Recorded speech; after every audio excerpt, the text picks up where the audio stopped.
레위기 3장입니다. 오늘은 화목제에 관해서 함께 말씀을 나누도록 하겠습니다. 먼저 성경 말씀 레위기 3장 1절에서 2절 말씀 받들어 읽겠습니다. 화목제사 제물을 바치는 사람이 소를 잡아서 바칠 때에는 누구든지 수컷이나 암컷이나 흠이 없는 것을 골라서 주 앞에 바쳐야 한다. 제물을 가져온 사람은 자기가 바칠 제물의 머리 위에 손을 얹은 다음에 회막 어귀에서 그 제물을 잡아야 한다. 그러면 아론의 혈통을 이어받은 제사장들이 그 피를 제단 둘레에 뿌릴 것이다. 아멘. 우리가 9월을 들어서 이제 거룩한 삶이라는 주제로 레위기에 5대 제사가 있는데 그 제사에 관해서 함께 말씀을 나누고 있습니다. 번제, 그리고 또 지난주에 소제 이렇게 나눴죠. 번제는 예배의 삶입니다. 우리가 어떻게 하나님 앞에 온전히 드려질 것인지, 그래서 그 의미도 올라라고 되어 있죠. 이게 히브리어인데 하나님께 다 태워서 올려드리는 그런 제사가 번제입니다. 우리의 삶이 하나님 앞에서 완전히 헌신된 예배자의 삶이어야 되는 것이죠. 소제는 grain offering이라고 되어 있죠. 곡식으로 드리는 거예요. 아주 고운 가루로 만들어서 하나님 앞에 드리는 건데 그 위에 기름을 붓고 유향을 얹고 거기 소금을 더해서 드리는 것 기억나시죠? 이것은 burnt offering, 하나님 앞에 번제의 제사를 드리고 하나님 앞에 믿음을 가진 사람들, 그런 사람들이 삶 속에서 어떻게 예배자로 살 것이냐, 이게 이제 관건입니다. 예배자로 사는 삶, 이걸 이제 번제 다음에 소제라고 말씀드렸죠. 오늘은 화목제입니다. 화목제는 여기 보다시피 셀라밈이라고 되어 있죠. 이것은 샬롬이라고 하는 단어에서 나온 것을 금방 알 수 있어요. 그래서 영어로도 peace offering이라고 되어 있습니다. 오늘 이 레위기 3장에 나오는 것 아주 복잡하게 되어 있고 뭐 이렇게 17절로 되어 있는데 아주 심플하게 오늘 말씀을 좀 묵상해 보도록 하겠습니다. 오늘 성경을 해석하는 원리로 세 가지의 관점을 보도록 하겠습니다. 첫 번째로는 구약시대, 그 시대에 이 화목제라는 게 어떻게 드려졌던 건지를 먼저 우리가 살펴보면 되겠죠. 이거는 그 시대로 해석하는 관점입니다. 그런데 그 시대, 구약시대의 화목제물을 신약시대의 사도들은 어떻게 이해하고 또 자신들의 삶에 어떻게 적용을 했는지, 그것을 그리스도로 해석하도록 하겠습니다. 근데 여기까지가 이제 성경적 해석이라면 그리스도로 해석되어진 이 화목제에 관한 이 지식이 우리의 삶 속에는 어떻게 적용될 것인지, 우리는 이 말씀을 듣고 어떻게 살아야 하는지에 대해서 또 우리가 생각해 봐야 되죠. 그래서 그것을 그리스도인으로 해석하도록, 그렇게 세 가지 관점으로 그 시대로, 그리스도로, 또 그리스도인으로 이렇게 삼그라 그래요. 그렇게 한번 살펴보도록 하겠습니다. 첫 번째로 화목제를 그 시대로 살펴보는데, 이 화목제는 한마디로 말하면 그림자입니다. 그러니까 실체가 있는데 그 실체가 오기 전에 하나의 예표적인 사건, 그림자와 같은 것이라고 이해할 수 있다는 거죠. 화목제사 제물을 바치는 사람이 소를 잡아서 바칠 때에는 누구든지 수컷이나 암컷이나 흠이 없는 것을 골라서 주 앞에 바쳐야 한다. 사실은 17절까지 다 읽어야 하는데 그것은 여러분들에게 과제로 내어드리고 첫 번째 절만 읽었습니다. 이 화목제는 여러 가지 이름으로 성경에 기록되어 있어요. 여러분들이 성경을 읽으시면서 조금씩 이거는 또 뭐야? 이렇게 조금씩 좀 혼돈스러울 수가 있거든요. 여러분들이 이거 정리해 두십시오. 이 화목제라고 하는 이 피스 오퍼링은 서원제, 감사제, 낙헌제 이런 말로 번역이 되어 있어요. 이런 거 성경 읽다 보면은 이게 제사가 5대 제사만 있다 그러는데 뭐 이렇게 종류가 많아? 이렇게 여러분들 좀 의아스러운 경우가 있었죠. 그러니까 여기 나오는 서원제, 감사제, 낙헌제는 다 화목제 안에 들어가는 제사다. 여러분들이 그렇게 이제 이해를 해 두시면 됩니다. 우리가 때로는 인생을 살아가다 보면 하나님께 서원을 하는 경우가 있죠. 하나님, 이번에 이렇게 해주시면 제가 또 이렇게 하나님 앞에 살겠습니다. 이렇게 이제 서원하는 그런 경우가 성경에 보면 있습니다. 예를 들면 야곱이 하나님의 복을, 장자의 복을 받기 위해서 형도 속이고 아버지도 사기치고 이러다가 그만 형한테 맞아 죽게 되는 바람에 야반도주 하게 되죠. 그래서 먼 길을 정처 없이 가다가 하루는 노숙을 하게 됩니다. 광야에서 돌베개를 베고 노숙을 하다가 그곳에서 하나님을 경험합니다. 하나님은 그냥 할아버지 아브라함의 하나님이고 아버지 이삭의 하나님이지 자기와는 사실 상관이 없던 그런 분이셨습니다. 그때 그는 야곱의 하나님을 만나죠. 그래서 그 만났던 장소가 원래 동네 이름이 이 동네가 무슨 동네요? 물어봤더니 루스래요. 루스. 무슨 뜻이냐면 황당하다 그런 뜻이에요. 인생이 황당한 일을 만날 수 있죠. 그런데 그곳에서 하나님을 만나서 야곱은 그 동네 이름을 바꿔버립니다. 벳엘. 여기는 하나님의 전이요 하나님의 집이다. 이 베이트라고 하는 것은 집이라는 뜻이에요. 엘이라는 건 하나님이라는 거죠. 그래서 그 장소를 자기가 그 광야에서 그 사막 한가운데서 하룻밤 돌베개하고 잤던 그 돌베개를 세워놓고 거기에 기름을 붓고 서원을 하잖아요. 하나님이 나를 축복하셔서 무사히 고향으로 돌아오게 하시면 내가 하나님 앞에 11조도 드리고 신앙생활 바르게 하겠습니다. 그게 이제 야곱의 서원이에요. 한나도 그렇게 서원하죠. 아들을 주시면 그 아들을 잘 기르겠습니다. 그래서 태어난 아들이 누구예요? 사무엘이지 않습니까? 이게 서원제예요. 그렇게 하나님 앞에 서원하면 하나님께서 이제 그 서원을 듣고 기도에 응답해 주시죠. 그럼 여기서 보통 사람들은 까마득히 잊어버리게 되는데 여기 두 번째로 나오는 게 뭐예요? 감사제예요. 하나님 앞에 내가 그렇게 엉터리 같은 것을 서원을 했는데 하나님께서 들으시고 나의 삶에 이런 것들을 이루어 주시는구나. 그때 우리가 드리는 화목제가 또 뭐라고요? 감사예요. 네. 여러분들이 이 순서를 잘 알아두십시오. 그리고 낙헌이라고 하는 것은 무슨 즐거울 낙자에 헌신한다의 헌자입니다. 그러니까 기쁘게 하나님 앞에 이건 강제로 드리는 건 없어요. 안 드려도 돼요. 그런데 아주 기쁜 마음으로 하나님 앞에 헌신하는 거죠. 요게 이제 서원제, 감사제, 낙헌제 이런 용어들이 나오는데 요거는 다 화목제를 이루는 말이다. 이 화목제는 특별히 앞에 나오는 번제라든지 소제와는 좀 다릅니다. 소제인 경우에 그것을 기념하여서 불을 태운 후에 하나님 앞에 화제로 드린 후에 그 나머지는 제사장들에게 돌리잖아요. 그런데 이 화목제는 소를 한 마리 가져가서 또는 양이나 염소를 가져가서 이제 제사를 드리게 되는데 그 드린 후에 그 안에 콩팥이라든지 또 기름이라든지 콩팥 주변에 붙은 내장 기름들 있죠. 그런 것들은 다 태워서 드리는데 나머지 고기는 제사장 그리고 가져갔던 그 제사를 드리러 갔던 예배자 그리고 그 이웃들과 더불어서 함께 이 음식을 먹는 것이 특징입니다. 그러니까 잔치를 하는 거예요. 오늘 1절에 보면 소를 화목제로 드렸다 그러는데 저는 시골에서 자랐을 때 이제 시골에 잔치가 있게 되면 옛날에는 이제 환갑도 지나고 또 결혼식도 하고 그런 잔치들이 있죠. 그러면 내년에 우리 아버님이 환갑이시다. 그러면 올해서부터 이제 돼지 조그만 새끼 돼지를 한 마리 사고 또 울타리를 만들고 그래서 그냥 온 동네 뜬물을 다 얻어다가 먹이고 그래가지고 잔칫날 한 2, 3일 전에 그 돼지를 잡잖아요. 그래서 그것도 아주 잘하는 집, 부잣집에서는 할 수 있는 일인데 저는 시골에서 살면서 잔치를 위해서 소를 잡는 일은 못 봤어요. 그러니까 이거 뭐 굉장한 거예요. 소를 한 마리 잡아가지고 하나님 앞에 그 기름과 내장에 붙은 그런 콩팥과 이런 것들은 다 하나님 앞에 화제로 태워서 올려드리고 나머지 가지고 소 한 마리를 다 잔치를 하는 거예요. 우리 한마음교회에 소 한 마리 잡으면 다 먹을까요? 못 먹을까요? 못 먹습니다. 네. 그 정도로 큰 잔치를 벌이는 게 그렇게 나눠 먹게 돼 서로 화목하고 그래서 하나님과 나 사이에 막혔던 것들을 이제 풀어내고 화목해지고 또 함께 음식을 나누면서 조금 불편했던 사람들 조금 막 이렇게 지나갈 때 좀 불편해서 째리고 막 이런 사람들끼리까지도 서로 어떻게 되는 거예요? 화목하게 되는 거예요. 우리도 예배 드리기 전에 그런 감정이 있었으면 오늘 화목제에 대한 말씀을 듣고 우리가 예배 드리는 게 또 화목제로 예배 드리는 것이구나.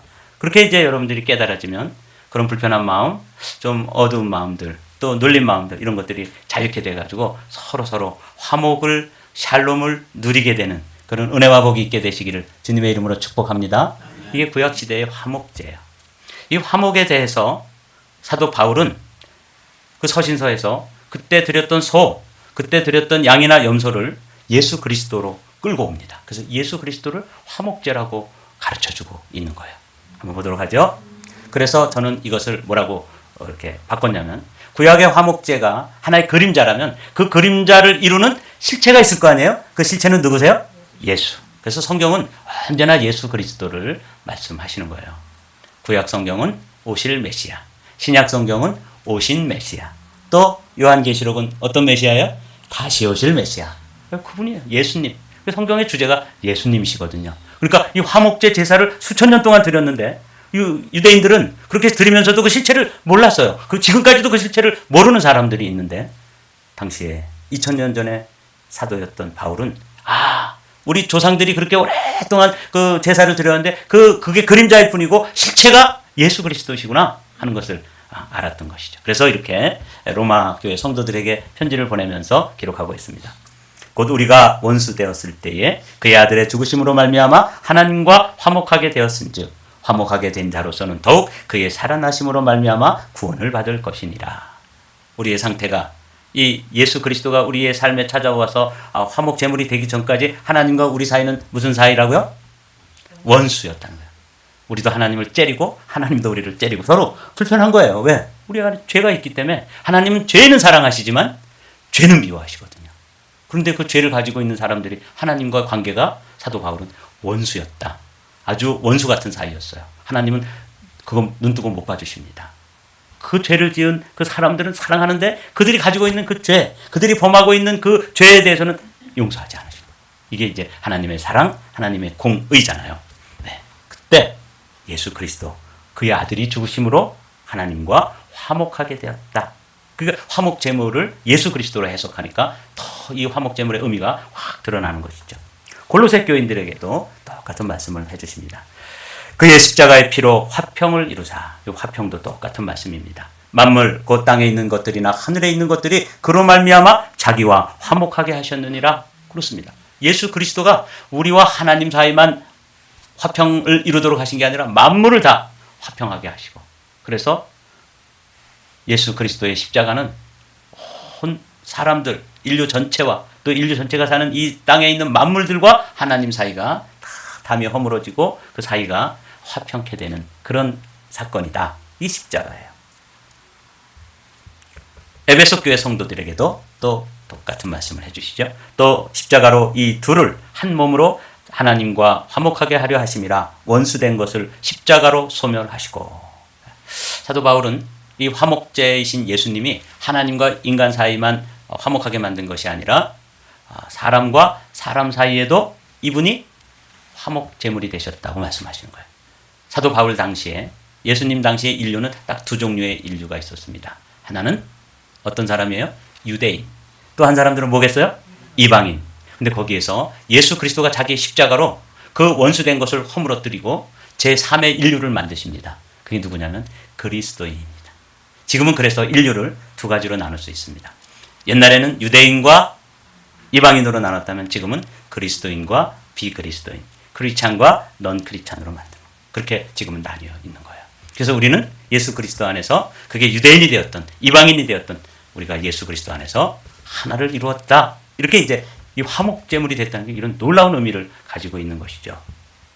고린도 교회 성도들에게도 이렇게 말씀해 주시는 거예요. 그러므로 우리가 그리스도를 대신하여 사신이 되어 하나님이 우리를 통하여 너희를 권면하시는 것 같이 그리스도를 대신하여 간청하노니 너희는 하나님과 화목하라. 그래서 우리가 예수 그리스도를 통해서 하나님과 우리 사이가 원수와 같은 사이였는데 이게 허물어지면서 하나님과 우리 사이에도 화목이 이루어졌고, 또 인류가 유대인과 이방인으로 서로 하나가 될 수 없었는데 그리스도의 십자가 사건을 통해서 하나가 되었다. 이게 이제 화목제를 그리스도에게로 가져오면 그리스도 안에서 그 구약 성경의 그림자의 실체이신 예수님을 만나게 되는 것입니다. 근데 이거를 이제 우리는 여기까지만 해석하는 것이 아니라 이 말씀을 그리스도인으로 한번 살펴보기를 원합니다. 이것을 구약 성경의 그 시대로 해석하면 그림자라고 보았다면 예수님께로 가져와서 그것을 실체라고 말씀드렸죠. 그리스도인에게로 가져와서 이것을 사명이라는 단어로 해석을 했습니다. 그림자, 실체, 그리고 실체이신 예수 그리스도를 만난 사람들이 해야 될 사명으로 한번 이 말씀을 살펴보도록 하죠. 모든 것이 하나님께로부터 났으며 그가 그리스도로 말미암아 우리를 자기와 화목하게 하시고 또 우리에게 화목하게 하는 직분을 주셨으니, 이런 부분을 잘 눈여겨보십시오. 네, PIP를 좀 빼주십시오. 곧 하나님께서 그리스도 안에 계시사 세상을 자기와 화목하게 하시며 그들의 죄를 그들에게 돌리지 아니하시고 화목하게 하는 말씀을 우리에게 부탁하셨느니라. 이건 놀라운 말씀입니다. 우리가 하나님과 화목하게 된 것도 이게 은혜 중에 은혜고 복 중에 복인데, 그렇게 하나님과 화목된 사람들에게 하나님께서 하나의 직분을 맡기셨는데 그것은 화목해 하는 직분이라는 거예요. 우리는 사실 교회에서는 목사, 또 장로, 권사, 또 집사 이렇게 되어 있는데 사실 이거는 다 무슨 한 가지로 묶으면 뭐예요? 화목해 하는 직분일 뿐입니다. 이게 이제 우리가 받은 사명이에요. 한 걸음 더 나가보죠. 그러므로 너희는 가서 모든 민족을 제자로 삼아 아버지와 아들과 성령의 이름으로 세례를 베풀고 내가 너희에게 분부한 모든 것을 가르쳐 지키게 하라. 볼지어다 내가 세상 끝날까지 너희와 항상 함께 있으리라. 네. 피와 피를 이제 넣어주시고요. 그렇습니다. 이게 이제 그리스도께서 우리를 세상에 보내시는 대위임령이라고 말씀하시는 말씀이잖아요. 우리를 보내서 그 화목해 하는 직책을 담당하도록 우리를 보내시고 우리와 언제나 함께 해주시는 거예요. 그래서 이런 말씀을 드릴 수가 있죠. 하나님은 전도하는 사람과 함께 하시지 않은 적도 없지만 전도하지 않는 사람과 함께 한 적도 없다. 그렇게 말씀하시더라고요. 이게 이제 무슨 말씀이에요, 여러분? 이게 이런 말씀 가운데서 얻어내는 교훈이죠. 우리에게 화목제물을 예수 그리스도께서 화목제물이 되셔서 우리와 하나님과 화목하게 만들고 사람과 사람 사이에 화목을 이루신 그분이 우리에게 직분을 주셨는데 화목해 하는 직책, 화목해 하는 직임을 주셨다는 거예요. 그런 직분자입니다. 직분자 그러면 여러분들이 그냥 한 가지만 생각하면 됩니다. 아, 화목해 하라는 것이구나. 나를 피스메이커로 부르셨구나. 이렇게 이제 살펴볼 수 있는 것이죠. 오늘 이 말씀 화목제물에 대해서 여러분과 제가 살펴보고 싶은 아주 소중한 말씀입니다. 그런즉 그들이 믿지 아니하는 자를 어찌 부르리요? 듣지도 못한 이를 어찌 믿으리요? 전파하는 이가 없으면 어찌 들으리요? 보내심을 받지 아니하였으면 어찌 전파하리요? 기록된 바 아름답도다. 좋은 소식을 전하는 자들의 발이여 함과 같으니라.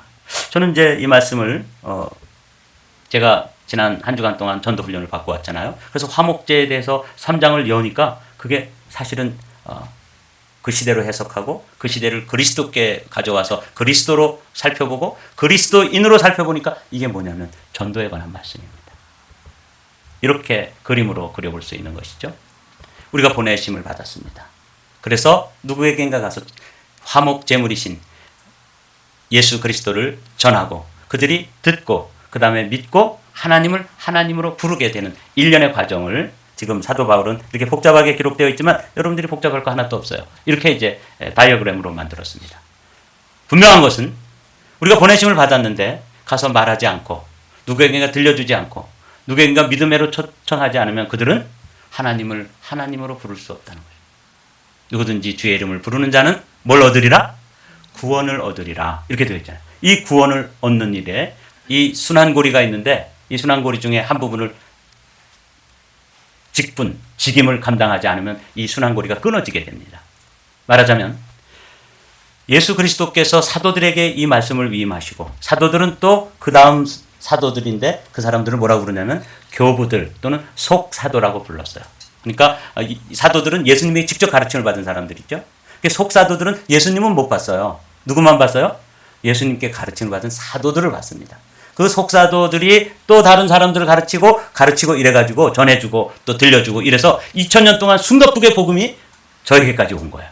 근데 제가 그 복음을 받아서 꿀꺽 삼켜버리고 그 다음에 입 꾹 다물고 있으면 누군가 그 사도들을 통해서 전해져 내려오던 그래서 나까지 전해져 온 이 말씀이 거기서 단절되는 거예요. 그냥 거기서 소멸되어지고 물이 흘러가다 거기서 다 잦아드는 거예요.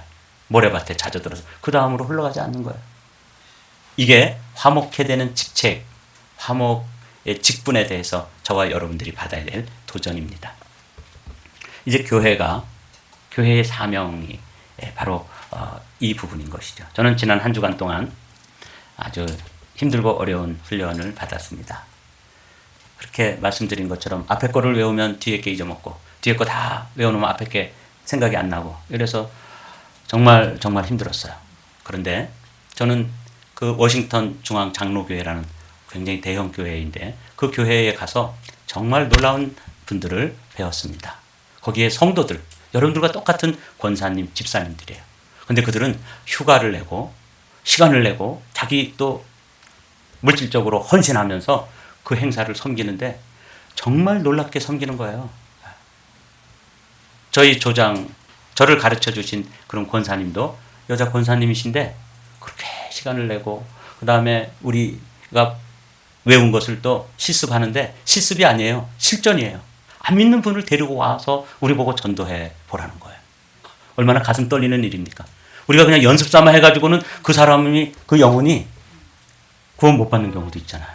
그런 일을 매일 저녁 다른 사람을 구해다가 놓고 가슴 졸이면서 우리에게 함께 전도하고, 그러면서 우리를, 저와 같은 사람을 전도자로 이렇게 세워지는데 돕는 그런 조장이라고 부르는데, 그런 귀한 권사님들을 봤어요. 13개 조인데 조장만 해도 13분이고, 그리고 그들을 그 뒤에서 섬기는 사람들이 얼마나 헌신되어져 있는지, 그래서 정말 감동을 받았습니다. 여기 이렇게 되어 있죠. 제가 우리나라에서 만든 드라마, 세계적으로 이렇게 우리나라에 한류가 흘러가는데 무슨 대장금이라든지 이런 게 뭐 인기가 있다고 그러잖아요. 저는 개인적으로 이 상도라는 드라마를 한 2-3번 본 적이 있어요. 많은 시간을 할애해야 되겠죠. 근데 일부러 많이 보았어요. 거기서 아주 감동 있게 다가온 말이 상즉인 인즉상이라는 말이에요. 조선시대의 거상이었던 임상옥이라고 하는 그 사람을 가르쳤던 스승이 가르쳐주는 말씀이죠. 장사란 이익을 남기는 것보다 사람을 남기는 것이다. 얼마나 감동입니까? 그건 드라마라기보다는 한편의 설교예요. 저에게 적용한다면 목회란 이익을 남기는 것보다 뭘 남겨야 돼요? 사람을 남겨야 돼요. 저는 이번에 제가 이제 목회도 얼마 남지 않았는데 왜 그런 데 가가지고 그런 고생을 해야 되는지 정말 좀 불편했어요. 하나님께 대해서. 이제 뭐 좀 적당히 이렇게 성도들하고 그냥 잘 지내다가 은퇴하면 되는데, 그렇게 젊은 목회자들 사이에서 머리가 이렇게 다 희끗희끗하고 틀니를 끼고 가가지고 그 외워지지도 않는 걸 외우느라 고생을 하고 있는 제 자신이 좀 처량하기도 하고, 내가 여기 와서 강사를 해야 되는데 훈련생이 되어서 어떤 권사님들이 조장이 되고 그 권사님들이 외워보라 그러고 이렇게 되는 그 훈련을 받고 있는 제 자신이 좀 불만스러웠습니다. 그런데 제가 그 월요일부터 금요일까지 쭉 지나면서 이 말씀, 이런 것들이 생각났어요. 내가 이제 목회를 마무리 짓는다면 나는 사람을 남겨야 된다. 사람. 뭐 하는 사람? 복음 전하는 사람. 말씀 전하는 사람. 전도자. 전도하는 사람을 남기고 내가 목회의 일선에서 물러난다면 나는 내 목회에 최선을 다한 것이다. 이런 깨달음을 주셨어요. 그렇다. 내가 전도자가 되는 것도 중요하지만 전도자를 세우는 일, 작은 장사는 이윤을 남기기 위해 하지만 큰 장사는 결국 사람을 남기는 것이다. 맨 위에 한 줄만 읽어볼까요? 시작. 장사란 이익을 남기는 것보다 사람을 남기는 것이다. 여러분, 이건 저에게 주신 하나님의 도전이지만 여러분에게도 저는 도전하고 싶습니다. 여러분이 이제 신앙생활을 하고 여러분들이 언젠가 주님의 부르심을 입어서 또 하나님 나라로 옮겨가는 날이 있지 않겠습니까? 그때 여러분들이 남겨놓은 뒷자리에 누가 있어야 되는 거예요? 사람이 있어야 되는 거예요. 어떤 사람? 복음, 피 묻은 복음, 예수 그리스도의 십자가의 복음, 예수 그리스도께서 화목제물이 되셔서 나를 하나님과 원수되었던 사이를 화목하게 하시고 사람과 사람 사이에 화목제물이 되었던 그 놀라운 복음의 비밀을 깨달은 사람을 남겨놓아야 되는 것이죠. 그게 여러분입니다. 그게 저입니다. 이번에 가서 저는 왜 나를 이렇게 고생을 시키시는가? 그게 불만스러웠는데 주님께서 이런 예전에 봤던 드라마를 생각나게 하시면서 상즉인 인즉상, 장사란 이익을 남기는 것보다 사람을 남기는 것이다. 제가 이제 사람을 남겨놓고 목회를 마쳐야 되지 않겠습니까? 그래서 2000년 동안 숨가쁘게 이어져온 이 복음의 릴레이가 말이죠. 우리 대에 와가지고 한방 뛰어서 꿀꺽 삼켜먹고 여기서 끊어진다면 우리는 하나님 앞에 가서 얼마나 큰 책망을 받게 될지 모릅니다. 그러나 우리 한 사람 한 사람이 복음의 그 비밀을 깨닫고 그 복음의 그 비밀 때문에 가슴이 뜨거워져서 누구에겐가 때를 얻든지 못 얻든지 가서 전도인이 되고 전도자가 되어서 그들에게 복음을 전해주고 그들에게 들려주고 그들이 믿고 그들이 또 하나님을 부르고 그래서 그들이 믿음의 사람이 될 수 있도록 해야 되는 사명, 이게 화목제의 사명입니다. 이해가 되시나요? 여기 보면 교회의 사명에 대해서 웨인 그루뎀이라고 하는 신학자가 교회의 첫 번째 사명은 하나님께 영광을 돌리기다. 이건 번제예요. 하나님께 온전히 예배하는 것. 이게 번제라면, 교회의 사명은 성도들을 훈련시키고 실제 삶 속에서 정말 성도로 살아가도록 하는 것. 이게 뭐겠어요? 소제예요. 그렇죠? 지난주에 제가 여러분들에게 도전한 것 기억나시나요?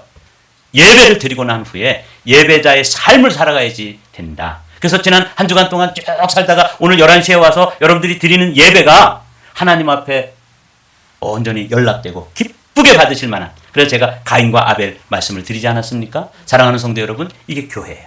교회는 예배하고 예배자로 살도록 훈련하고, 이게 교회라면 교회의 사명 세 번째는 세상을 위해서 존재하는데, 그것은 세상에 뭐가 되는 거예요? 전도자가 되는 것입니다. 학자들은 이렇게 얘기하고 있어요. 우리 한마음교회가 이제 저의 목회가 한 5, 6년, 6, 7년 남았다고 한다면 이 기간 동안 우리가 세상을 섬기는데, 세상을 섬기는 가장 귀한 방법은 우리가 들은 말씀을 그들의 귀에 들려주고 그들의 입술에서 예수님을 그리스도로 고백하고 예수 그리스도를 믿고 그리스도를 부를 수 있고 그들의 입술에서 다시 그리스도가 전파되어진다면, 이것이야말로 교회가, 우리 한마음교회가 이 LA에 존재하는 아주 분명한 이유와 가치가 될 것입니다. 여러분, 이 그림을 잘 기억해 놓으십시오. 교회는 하나님을 예배하기 위해서 존재합니다. 교회는 그 예배자들이 날아가서 예배자로 바르게 살아갈 수 있도록 교육하고 훈련하는 것입니다. 그리고 교회는 복음을 전해서 누구에겐가 예수 그리스도 그 십자가에 피 묻은 하나님 아버지의 그 복음을, 그렇게 피로 값주시고 만들어 놓으신 그 복음을 누구에겐가 전해주는 일, 이 일을 우리가 감당해야 되는 것입니다. 이제 말씀을 마칠까요? 거룩한 삶. 지난주에는 우리가 예배자의 삶을 살라 이렇게 도전했다면, 이 화목제를 통해서 원 센텐스를 기억하시면 됩니다. 다 같이 시작. 전도자의 삶을 살라. 이렇게 일치가 안 되면은 이거 전도자 살 수 없습니다. 다 같이 거룩한 삶. 그럼 여러분들이 딱 일치해서 한번 읽어보자고요. 시작. 거룩한 삶. 전도자의 삶을 살라. 요 원 센텐스만 기억하십시오. 화목제물이 된다는 것, 이게 구약시대에 그렇게 소잡고 양 잡아가지고 나눠서 먹던 일이 바로 신약시대에는 예수 그리스도께로 옮겨오고, 그 예수 그리스도를 만난 사람들이 또 해야 될 일이 있다면 뭐겠어요? 그 예수 그리스도를 전해주는 일. 그래서 전도자의 삶을 사는 것, 이게 화목제의 깊은 의미입니다. 하나님과 화목하라. 그리고 하나님과 화목된 사람들이 그 화목을 내 안에서 누리라. 그리고 하나님과 화목하게 하라. 전도하는 거죠. 누군가 아직도 하나님과 원수 관계에 있는 사람들, 그런 상태에 있는 사람들에게 예수 그리스도를 전해주어서 그들도 우리처럼 하나님과 화목하고 화목을 누리며 화목을 전하는 전도자로 우리의 삶이 녹슬어 없어지지 않고 달아 없어지는 전도자들로 승리하게 되시기를 주님의 이름으로 축복합니다.